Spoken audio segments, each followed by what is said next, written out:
Okay, everyone, welcome. I turned my video on, but it tells me my host has blocked my video. But you all know what I look like, so that's cool. Welcome, everybody, to our second semester webinar series. This is webinar 4.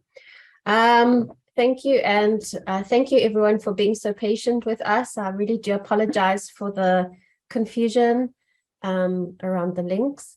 And thank you so much to our panelists who have also been just very patient with us. We are really excited to have you here this evening.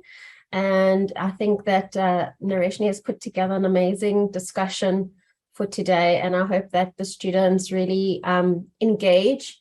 This is your second semester, so there's no nonsense about being shy. You know how this works. Please engage with comments and conversation in the chat box on the right hand side, and if you've got any questions for the panel guests, please go to the bottom of your screen where it says Q&A. So anything in the Q&A are questions you specifically want the panel members to chat about and address, and then just general chit chat, conversation, engagement, and comments in the chat forum. So yeah, without further ado, Nareshni, I hand over to you to kickstart our very first webinar for semester 2. Thank you. Thanks, Abby, and good afternoon to our students. I hope you are ready for the semester. I'm excited to kick off this webinar, and obviously I hope you will find some benefit in the discussions. Well, I know you're going to find great benefit in the discussion. Darren, I'm not sure if you could give us the opportunity to turn our cameras on, if that's possible. Should be able to. Thank you so much. I just always like the humanizing element. So switching the camera on is always just a good idea. Okay, so I just want to introduce you quickly to our 2 speakers. I'm sure you know Ms. DeWitt, and she's a familiar face to you. Trevlin, I'm not sure if you want to just switch your camera on and greet our students. So unfortunately, students, my camera doesn't seem to be working. I do have a temporary laptop at the moment, so I will switch my camera off, but it is wonderful to be here tonight, and I'm sorry about I can't be as humanized as possible. No problem at all. Fatima?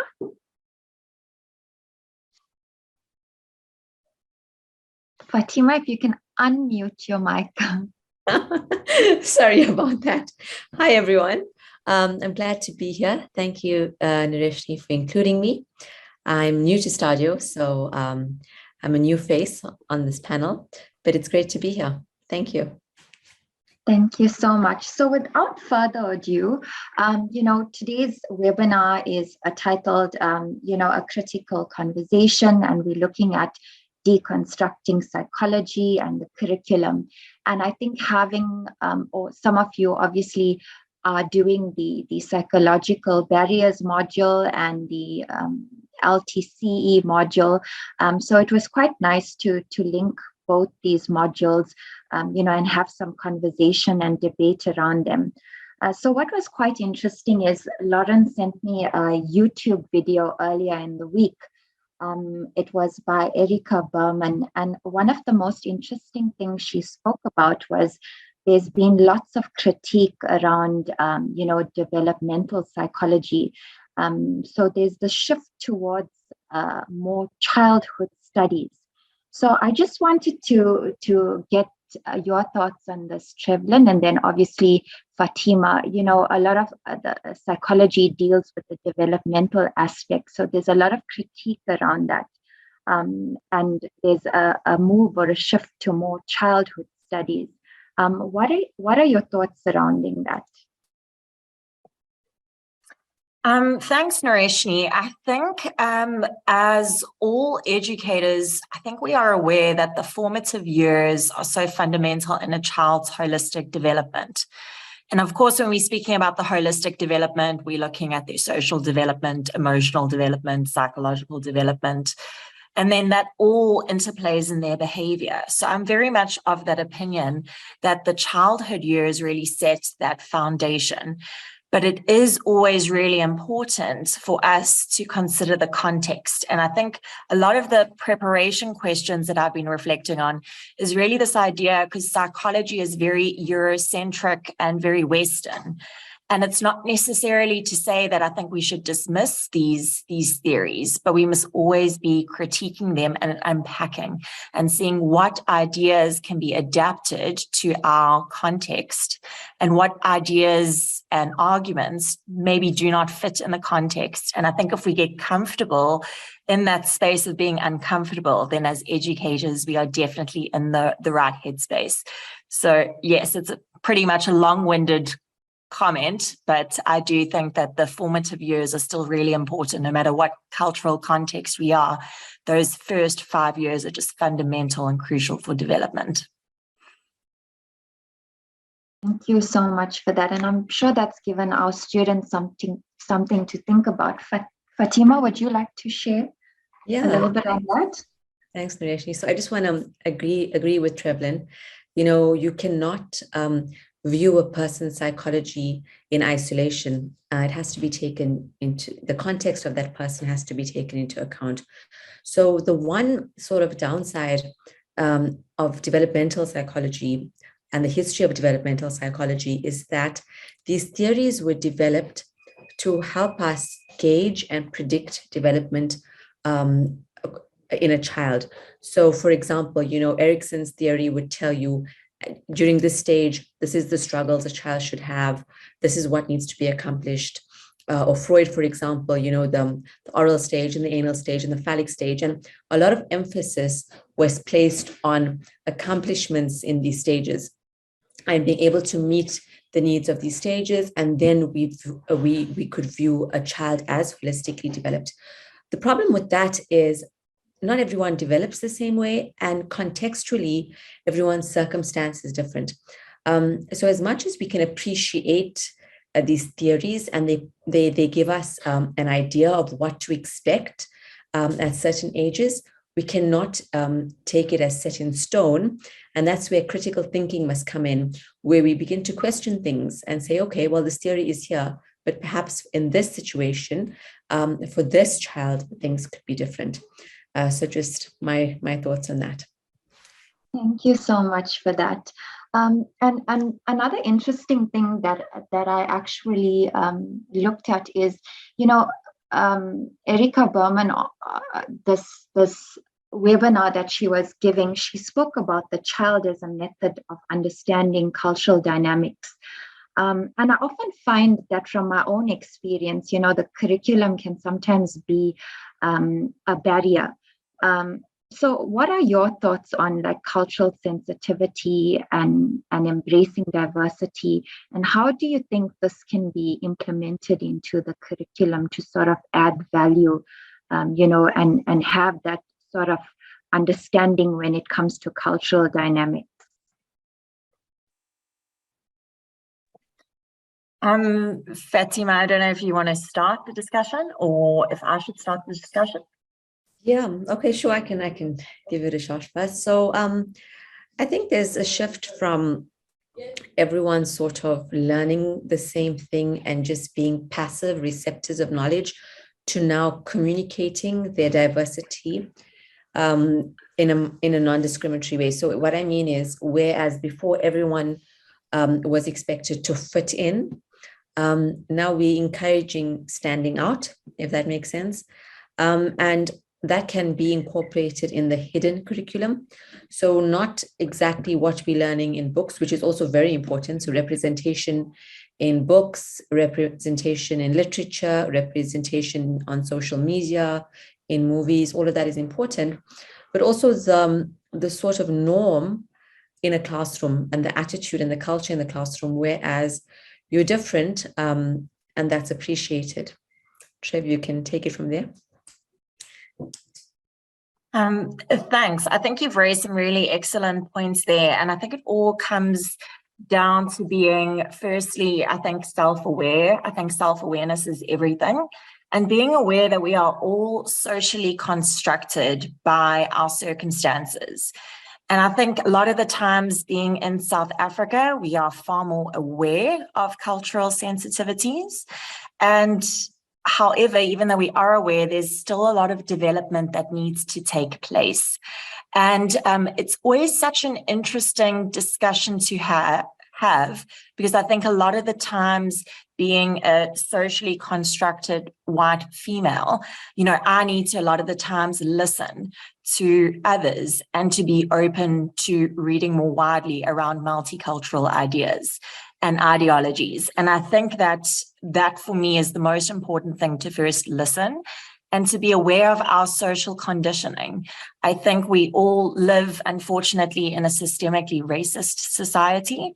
But it's not to say that we can obviously are products of these societies, but we can also be producers within these contexts.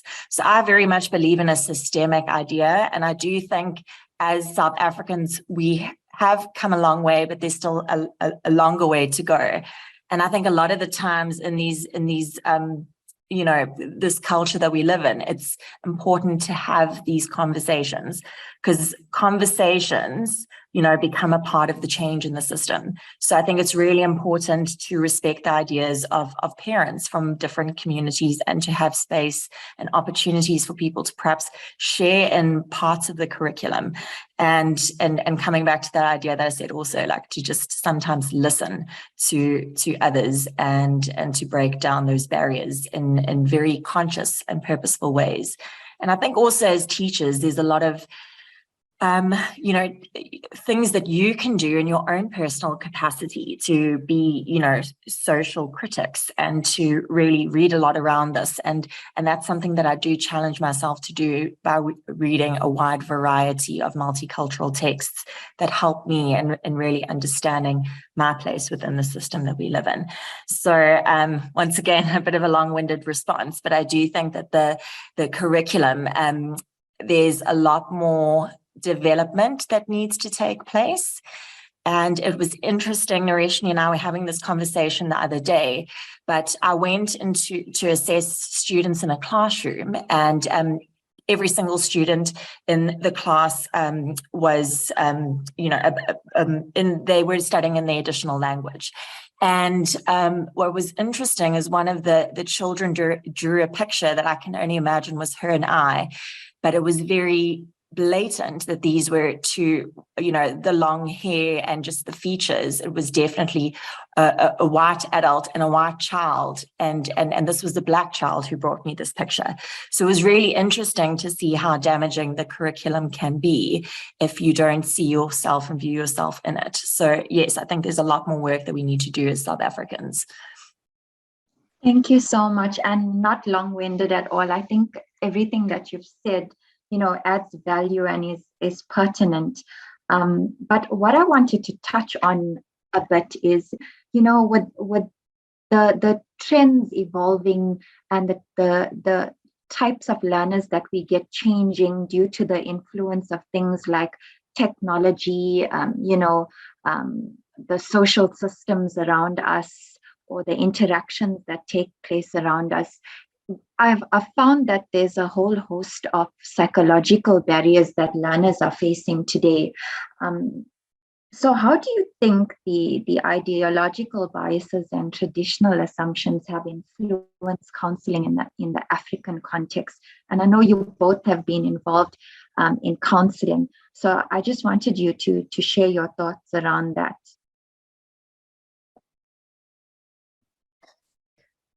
Nareshni, so if I understand you correctly, you're asking what are some of the new world challenges that South African students are facing?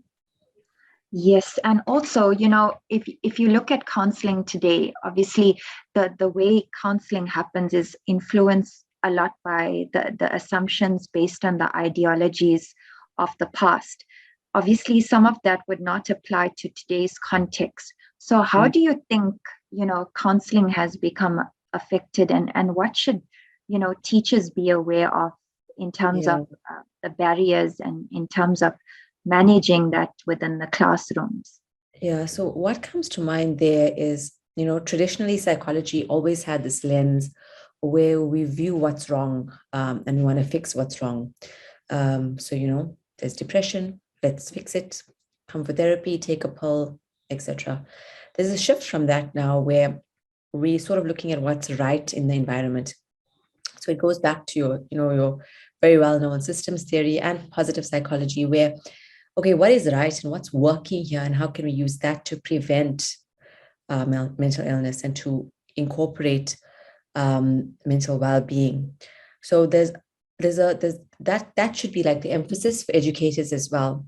What can I do in my classroom and in my profession and in my teaching to prevent things from happening, to encourage mental health, to give everyone a voice, to help learners understand the role of emotions and actions, etc. So that sort of comes to mind, that shift from instead of fixing what's wrong, let's look at what's working and what's right and how can we strengthen those. So when we want to help our students, that's a nice way of looking at it. In terms of what are, some of the new world challenges, I think too many young people have anxiety. They have early childhood depression. We're seeing a lot of eating disorders, and it's concerning. But on the bright side, they're accessing services. So they're coming to therapy, and parents are trying to intervene. But these are obviously your more privileged learners. But across the board, I think we can see a trend of increasing anxiety levels, which stems from information overload. We're going through so much and everybody knows everything about everything. So there's depression, there's anxiety, and that's starting really early on compared to the past. I hope that answers that question. Trev? Yeah, I think that was a great response, and I'm really excited to dip on what you're saying as well. So I think also what's interesting for me, even from a counseling perspective, a lot of the times it's based on this assumption and I suppose a construct that there is some form of self-awareness.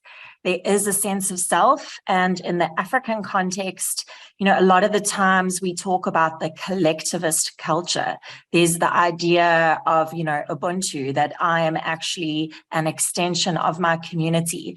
And the question then is, how does counseling, which a lot of the times is a one-on-one kind of, partnership, I would imagine. I think that's the correct word I want to use. How does this partnership fit into this dynamic? And it's something that's really interesting because I'm also of the opinion that in a counseling space, there needs to be some sort of awareness of the self, some kind of understanding to get past that. And once again, I think it came back to that initial comment I made, even though a lot of these psychological theories have their foundations in Western Eurocentric, and a lot of the times it's the joke of psychology. Rich old white European men were the ones who kind of conducted these studies. But it's not to say that we dismiss them, but we need to adapt them. So I think that that's a really important idea of how do we take this kind of individual counseling, method that we use, and how do we apply it. And for me, what I find is really helpful is Carl Rogers' person-centered therapeutic approach, sometimes also referred to as client-centered therapy. And what I really love about this therapeutic approach is that it doesn't position me as the counselor as the expert. It's the person who is the expert over their life, and I'm just there to really, feedback to the self and to encourage this space for development. And for me, that power shift away from me as being the counselor who might understand a lot about theory, and to shift that focus to the person who a lot of the times has a lot of insight. They might be, there might be blind spots, but I'm just there to really accept them as they are in this very secure environment. But once again, this still comes back to these ideas that it's a very individualistic idea, and how does this work with the collective? But I think group therapy is definitely a really great starting point. Abby, yes, I see your hand is raised. Oh, yeah, I think what you're both talking about is so important, and that often as psychologists, we learn about the relational space first and foremost. And I think that teachers don't often get exposed to those ideas of, the first thing you need to do is create this conditional positive regard, a relational space of acceptance before you even then start talking about the problem, the issue, the diagnosis. And in my experience, teachers so often start focusing on the issues and the problem, and you want to fix things. And you think, how can I solve this? How can I fix this? Well, the first thing is to create this relational space within the classroom, because first of all, you can't fix things. You can only improve conditions, and you can be accepting of a child, and you can allow that child to learn and develop in their own space. And when a human being feels empowered, feels accepted, feels visible and acknowledged, they will find their own way to cope, to adjust, to have a sense of agency. So for me, it's always, the important thing with helping teachers to first learn how to create this relational space in the classroom, build on relationships, on peers, on having open communication. And I think that goes a long way towards then being able to assist in other forms, So I don't know, if the rest of the panelists also want to add on to that, or how do you feel it, because you're more in teacher education than I am, and where should we be building up some more of this, because our teachers are not psychologists, and yet there's so much more that they could be trained on in that regard. I see Treb has her hand up if she wants to respond first, or should I go for it, Treb? I just wanted to raise a quick point, and it's something that always fascinates me, because even when we have, these discussions around ADHD and depression, they are still constructs. And I think it's really important for us to engage with the constructs. And Avi, coming back to your question as well about, so yes, as a teacher, you aren't going to be diagnosing students, but it doesn't mean, I think that unconditional positive regard, Avi, that you mentioned is the most crucial and fundamental part of being a teacher, providing that safe and secure space in the classroom. And I always like to liken, the client-centered therapy to being like a learner-centered classroom. We need to look at, we need to understand who is in front of us. We need to know what their strengths are. We need to understand their developmental areas. And it's really important for you as a teacher to not, I think labeling can sometimes be very harmful. Labeling, I know, is very important, putting inclusive structures in place. But it's important to always accept the child as they are, and to provide that secure environment for them to develop and flourish holistically within the classroom. So, I just wanted to just make that point about, all of these diagnoses that we have are still psychological constructs. And I think within the honors space, when you get to postgrad, it's really exciting to deconstruct the constructs and to rethink how we view the world around us. And it's such an incredible privilege that you're all in, and it's just so wonderful to be at. So that's what I wanted to say. Fatima, please. Yeah, so I just wanted to touch on what Dr. Sherrington said about what can our teachers, student teachers do. And it's so interesting. I was in a lecture today, and we had a debate about corporal punishment, and many students, very, very worrying, many students were, well, we need to go back to that because there's too many spoiled kids, and why are they making the teachers' lives difficult? And I was so worried and concerned by that statement, because automatically you have this attitude as a teacher that you're going there just to teach from a book, and that's it. And that's the learning that happens, not realizing that when you go into a classroom, you're also modeling behavior. You're also modeling emotional control and emotional regulation and how you handle situations. So back to the question of what can our teachers do? I think don't underestimate doing small and simple things like, like giving everyone a chance to voice an opinion. Letting your students make decisions, you're giving them autonomy, you're boosting self-esteem. encouraging frequent breaks if you have your ADHD learners, small and simple things. You don't have to do fancy and expensive things. But if you change, I think it all starts with the mindset and the attitude that we're going in the classroom with. And if we change that, we're not only helping our students, but we're also making our lives easier, if that makes sense. I think that really makes sense, Fatima. And I'm seeing a lot of questions coming from the students, particularly around how to manage, certain things like ADHD or depression and anxiety and so forth.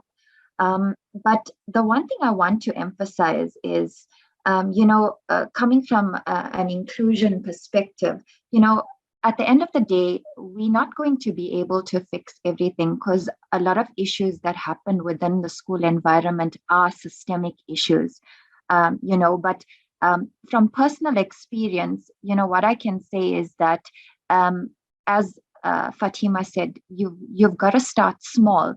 And in my chat with Trevlin, I had this little chat to her about when I was a teacher. I had this student in my class who had albinism, and he obviously was sent around from school to school, and his parents put him in different schools all the time because he was just not adapting, because the kids were bullying him and making fun of him.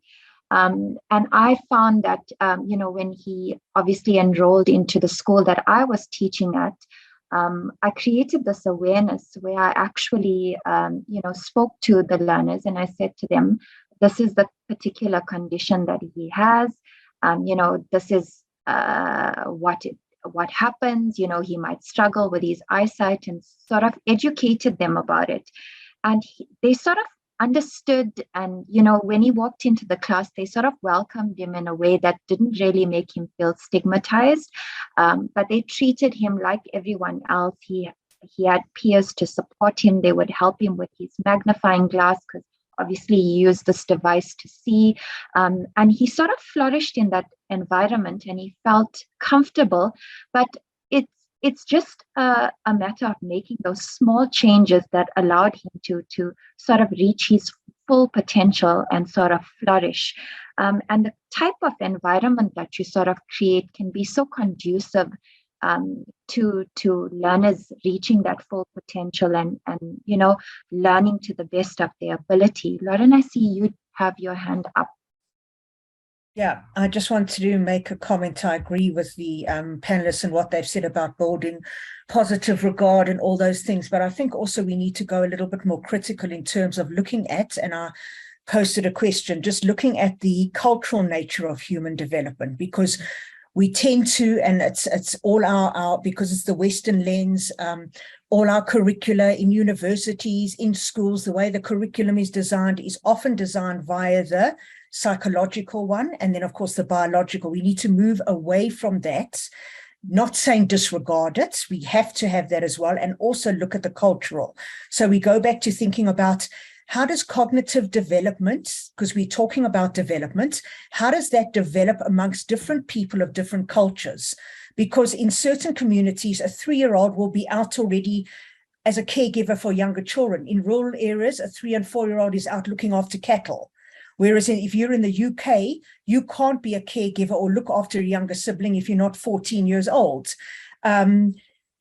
Gross motor development is far more established in rural communities in South Africa than it is in our urban communities, because the kids are running around more and they're out more and they're in the fields and they're not sitting in front of a TV.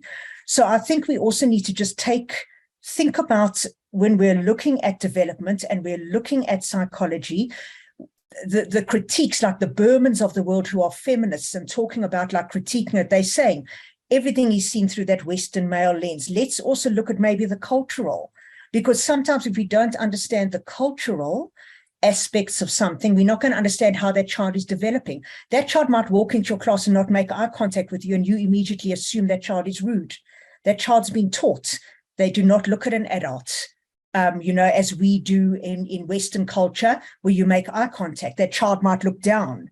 So I think we have to, as teachers especially, have an understanding of the different cultural ideologies and assumptions and ideas and the way children are brought up. Some children are disciplined in very different ways because it's a cultural thing. So I think we have to also just remember, and I'm just thinking of it in terms of the LTC course where we're looking at Rogov's work and culture. Just think about also, we use the psychology lens. Absolutely, we need it. We need the biological lens as well, because we're all biological beings. But at the same time, look at Vygotsky. We need to bring in that culture. We need to think about also the sociocultural that helps and develops the learning. And I think that will help us understand our learners more and move away from the deficit fixing, like Avi mentioned, and Fatima and Trevlin and Narishni, in terms of, we're not there to fix children. We can't fix something, but we can maybe work around it to assist the child. So that's all I wanted to add. Thank you so much, Lauren. And I think that's such a valid point, which actually brings me to my next question about, looking at psychology from the Western lens. I'm not sure if, Trevlin, you want to start by commenting about why that is problematic in terms of how we're viewing things, which is purely from a Western lens, and what advice can you give to, teachers out there, or in general, what should we be aware of? Thanks, Narishni. I think it's always important to first, before we're going to critique something, we really have to understand it. So it's important to, read about the origins of psychology. And it's very, like I think I might have already mentioned this, European, white, male dominated. And it's not necessarily to say that we must just reject all the ideas, but we need to see how they can adapt to our context. And I think it's really important to, in a South African context, and quite an Afrocentric context, we need to consider the systems. And what I always find really interesting and thought-provoking about the systemic perspective is, as much as we are products of systems, you as a teacher in the classroom, you are also a producer within that system. So it's important to understand how you have been socially conditioned. And just like all behavior is learned, behavior can be unlearned. And it's important to instill this questioning, critical thinking attitude within those formative years. And, you really can have positive influences, because you as the teacher are a producer within the systemic context. And each one of those learners in your classroom can also be agents of change as well.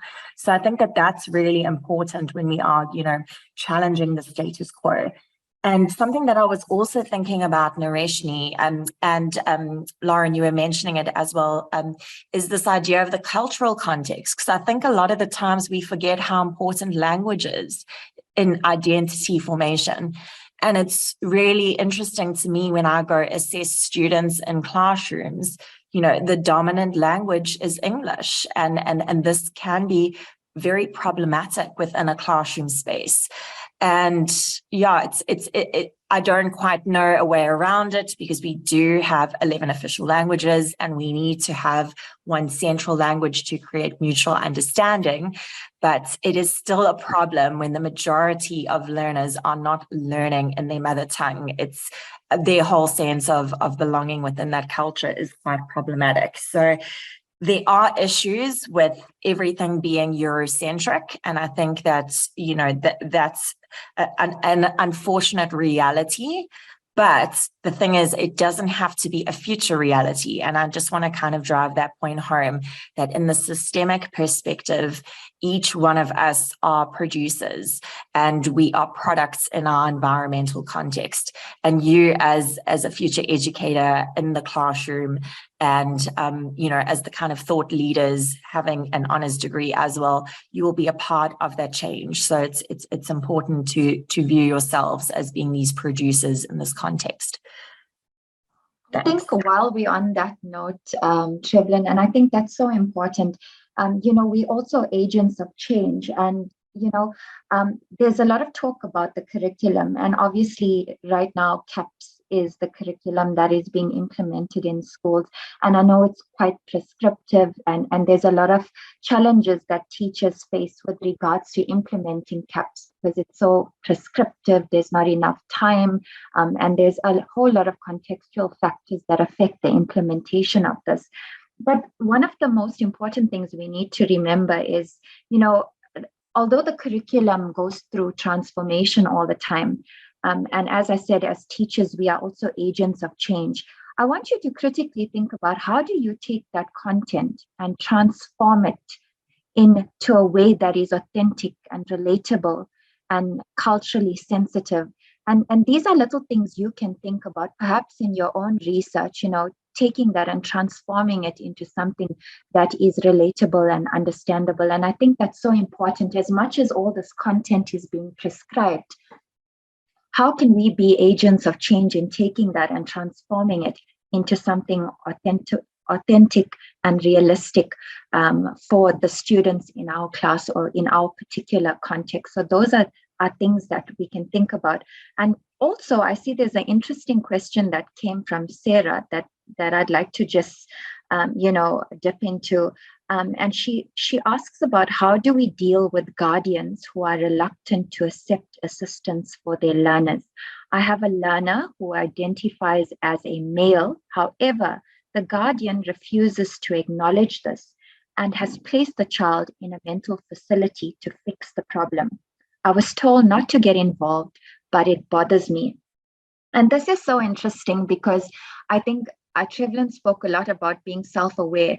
I mean, I'm guilty of this, when walking into the classroom, we often say, good morning, boys and girls, not realizing that diversity also deals with gender.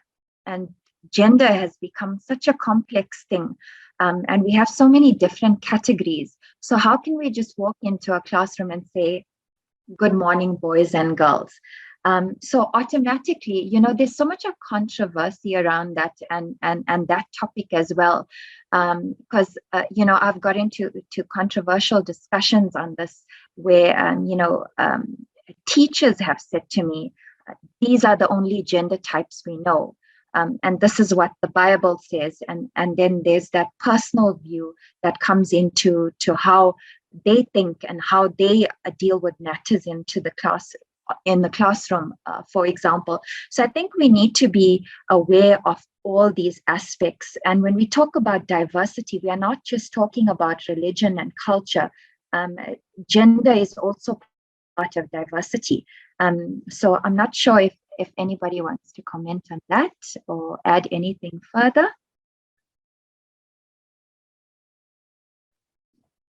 Yeah, if I could just touch on that Western ideology. So if we're viewing psychology and education and mental illness from a Western lens only, then we're only going to find Western solutions.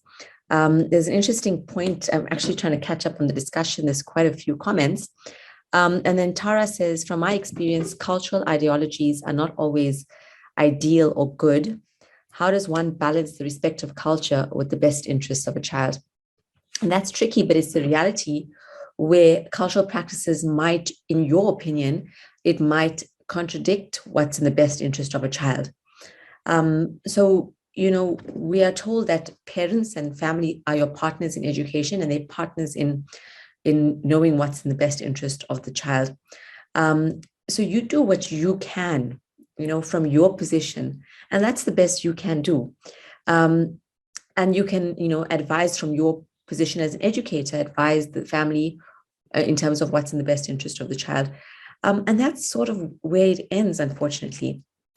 But you would notice that parents and family are more influenced to listen to you and to take your advice and to respect you if they feel like they can relate to you.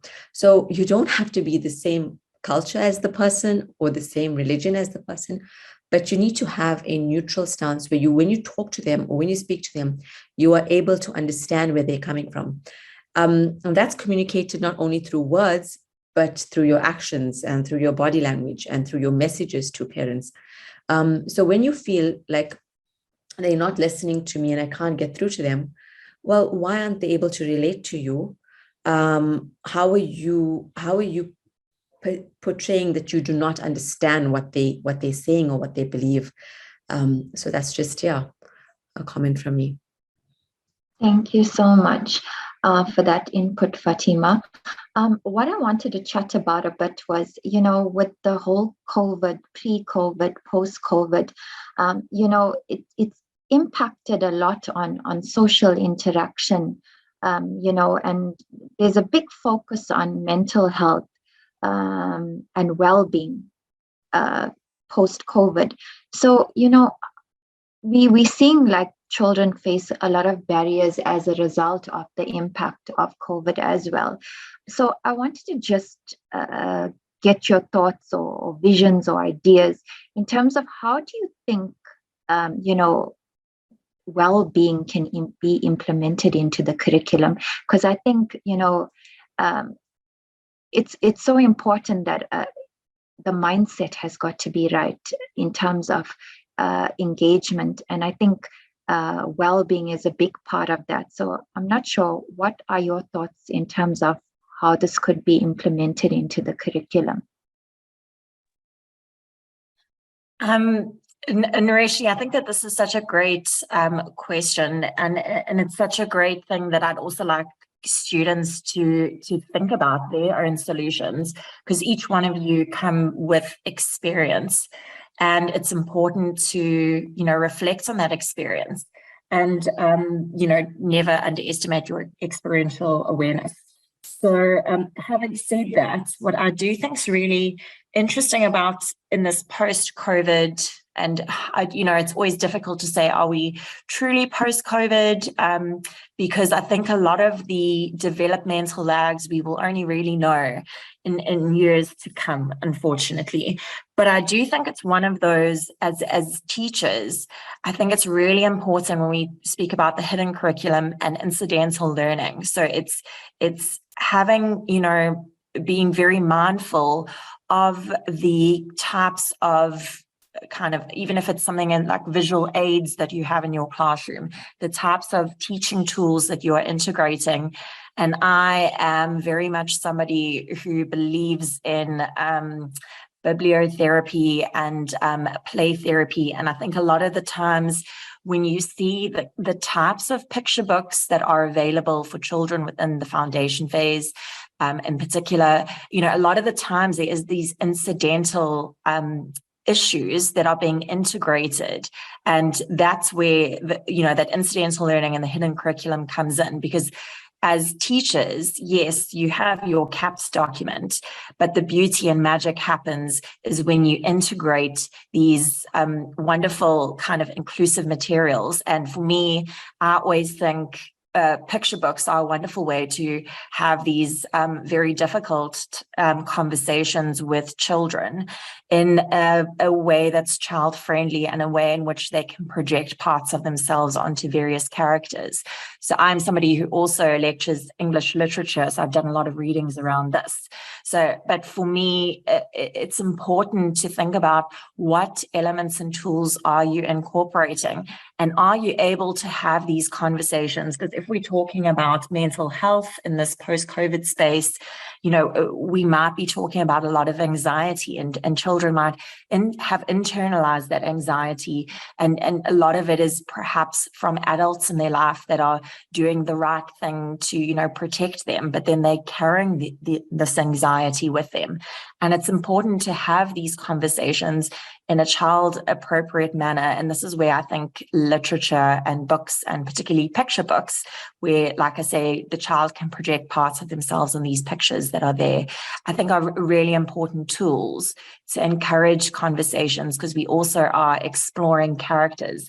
So for me, that's really important. And I'm somebody, like I say, bibliotherapy, the idea of working through issues through books, is such a beautiful tool to use, and to have really important books or reading materials, whatever that might look like in a classroom, that is really inclusive and diverse and deals with all these issues.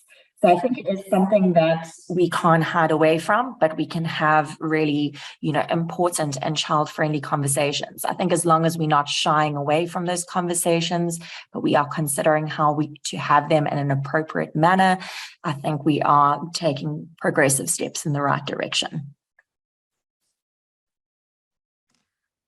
Yeah, Trevor, I think it's so important that you brought up bibliotherapy, because I think we almost forgot about the power of literature, because we're so passive and just receiving information all the time, that actually engaging with a story, we forget what it feels like to learn from that story and to empathize with characters and to feel something, allow these words and these stories to make you feel something. And storytelling is such an important tool in teaching children critical life skills. So I think that's a really important point of bibliotherapy. Back to Nareshni's question about what can we do in a post-COVID world in our classrooms. Just having a good attitude is so important. So when you walk into a classroom, the kind of vibe and the kind of energy that you bring with it can be life-changing for some learners, because they probably have been exposed to situations at home and in the environment where it's always anxious, it's always abusive, it's violent, it's insecure. And so when they come into your classroom and they feel safe and they feel like it's a peaceful, calm environment that has routine and structure and, predictability, that could be life-changing. That could be their safe space where they learn to love learning. And where they learn to work with their peers and connect with adults that are emotionally regulated. So yeah, that's my thoughts on that. Thank you so much. Kayla, I do see you have a very interesting idea here about movement therapy. I'm not sure if you want to share that. If you're happy to do that, then Darren, can we promote Kayla to panelist?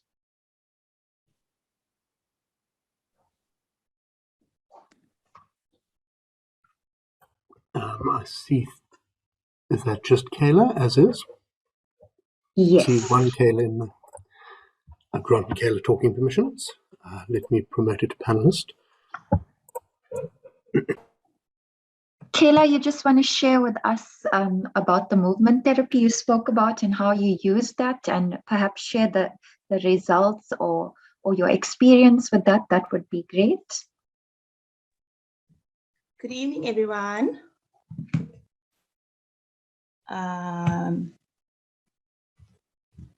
Okay, let me just see. Hi. Can everyone hear me? Yes. We can hear you. Okay, yes. So I'm actually a dance educator. So I teach dance studies to senior students, and so movement therapy is kind of almost it's like embedded into my practice, and it's part of the curriculum. So what I would do is they would come to dance for their lesson, their period, and many of them come from classes where it's high. They're also high academic achievers. So they will come from math, they will come from science, they will come from agricultural science, and so they've got this load on them. And when they step into the room, I usually ask them to offer a piece of music that we can use to start the lesson off with. And I give them time to just do their own warm-up. So right now they are very much into Beyonce's new album. And so just a warm-up session that I give to them, and I say to them, okay, you come up with your own warm-up and I'll select somebody from the group. They are so much lighter after this warm-up exercise, and that is even before I get into my technical training with them. So by the time I actually start my technical training, they have forgotten that they were full of nerves and anxiety at the time they entered the lesson. But then I also do things like improvisation, because that's part of our dance curriculum. And so sometimes I would have a prop ranging from anything such as a broomstick to a desk or a chair or a hat or even somebody's blazer. And I would just instruct them to create movement around this particular prop. And sometimes the things are that they create, it's lovely to watch and just to see how the energies have lifted from the time that they entered the lesson to the time that they have left. So by the time that they leave the lesson at the end, they are so happy, they are in a much better space. And that is simply because I just guided them to create and to just, somebody mentioned earlier about giving them the chance to make their own decisions. So with me asking them to bring along their own music that they enjoy also puts them in a better space. So that's my 2 cents. Thank you so much for sharing that. And I think the most important thing we need to realize is that, you know, collaboration is the most important thing, sharing best practices, you know, and as teachers, you know, we always speak to each other and we always have different experiences. And we all know what works for us, and we might have seen results from certain things. And perhaps you want to share that and collaborate, you know, and collaboration brings about such positive change within the classroom environment. Treblin, I see you have your hand up. Yes, I just wanted to build on what Kayla was saying. So firstly, Kayla, I just think it's fantastic. Thank you so much for sharing that. It's so wonderful to hear how passionate you are about it and to hear how you are including your learners in your classroom space. But I wanted to just add on, Kayla, what you were saying, what I think is so wonderful about movement therapy too, is that it's a solution to break the stress cycle. So I'm really interested in mental health. It's something that, you know, in our stressful lives, I'm always finding unique ways to try to break the stress cycle. And the idea is that in this modern world we are in, there's no kind of escape from the cycle because of this instantaneous life that we have, and we are just completely overstimulated constantly. And the idea of movement and physical activity is really a solution to break that stress cycle. So it's a way to also express yourself. A lot of freedom comes from that. And I just think it's a wonderful solution and strategy to move and to really kind of, you know, naturally, physically break that stress cycle. And yeah, it's just wonderful to hear that this is taking place, because I do think as teachers, a lot of the times teachers think their primary responsibility is to focus on cognitive development, but the child is this holistic being. So we can't, you know, begin with the cognitive if we aren't looking at the physical and emotional. And it's important to understand how interconnected these things are. So it's wonderful to hear that such a, you know, simple, practical, you know, strategy that everybody can implement is being done. And it was really wonderful to hear your passion in that. So thank you for sharing. It's wonderful to hear that. Thank you, Treblin. Lauren, I see you have your hand up. I just want to respond to a question that Miriam put in the Q&A regarding just going back to the picture books. And she was talking about high school learners and saying, is it, you know, appropriate to use visual stimuli and books and that at that level? And Miriam, absolutely. And I think you've raised a very important issue. People are under the assumption that picture books are written for children, and therefore they must only be read to children in the ECD phase, and then you must close the books. But if you actually look at the research and everything into picture books, they are absolutely amazing. They can be used with adults. They've been used, I mean, there've been studies where they've been used with university students, with kids with learning barriers, etc. So the scope is wide. And when we looked at critical diverse literacy, which is one of the theoretical underpinnings of the move towards inclusive education. So yes, so picture books are actually written for adults. You won't believe. Most of the picture books that have been written are actually for adults because they have that deeper meaning. And then, of course, the kids appeal to it on the surface level. So, Miriam, you can always, what I'll do is on the LTC site, I'll post a little link that any other students who are interested can go and look at to see. They are absolutely phenomenal. And I also agree with the movements. And I actually have a colleague of mine, an ex-colleague of mine, who did a research study using movements and picture books. So she used picture books, and out of the picture books, the students did movements. And you cannot believe how that built their self-esteem. So yeah, the avenues are wide. So I just thought I'd add that little extra there. Thank you so much for that, Lauren.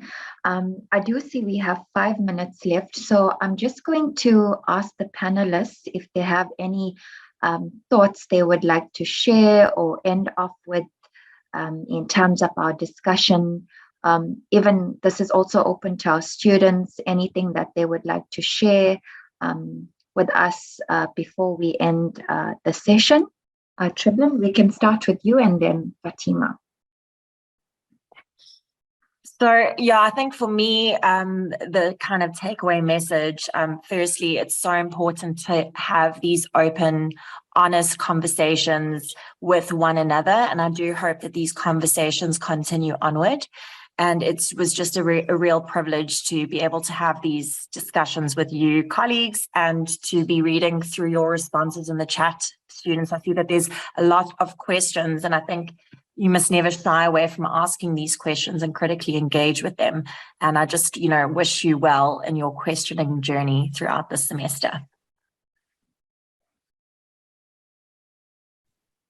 Yeah, so similar sentiments from me. I'm actually just looking at the Q&A and the discussion right now, and it's such an amazing discussion that you guys are having. Again, it goes back to having the ability to changing your mindset, learning, unlearning, and then relearning. So, okay, we've done this, it didn't work. It was actually, it wasn't a positive thing to do. We can relearn and change the way of doing things. And that's what education is about. And that's what lifelong learning is about. The ability to do that and to do what's in the best interest of the learner in your classroom. So great discussion. Thanks again, Nareshni, for including me. And best of luck, students, with this journey of lifelong learning. And thank you so much to you and Tribhuvan, Fatima. Thank you for making the time to have this conversation with our students, for sharing your expertise and insight. And thank you so much to the students for being so patient despite the challenges we had. We do apologize, but thank you so much for your understanding and your patience. Avi, Lauren, I'm not sure if you would like to share anything before we end off. Thanks, Nareshni. I just want to say that this has really been an excellent way to kickstart our second semester, and I can see the level of engagement and questions coming from the students is really just wonderful. And I'm really, really glad to see all this development in the way you guys are thinking and engaging. And I hope that this continues throughout the semester with all our other learning events and webinars.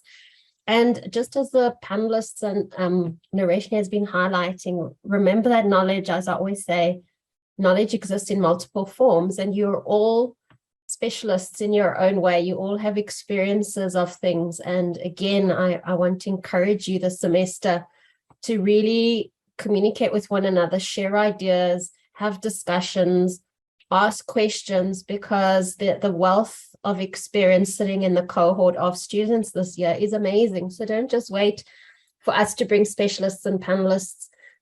Get to know one another and ask questions and have these discussions, and you will learn so much from one another about so many issues, about problems, about cultural responsiveness, about different cultures and languages and groups and phases. And so I encourage you to do that. And thank you to our guests, and thank you so much to Nareshni again. Thank you so much. Lauren, anything from you before we end up? No, just students. Yeah, I'll just wish you all the best for the semester, and I'm really looking forward to working with all of you on the LTC course. Thank you so much, and thank you to our webinar host. Happy to help.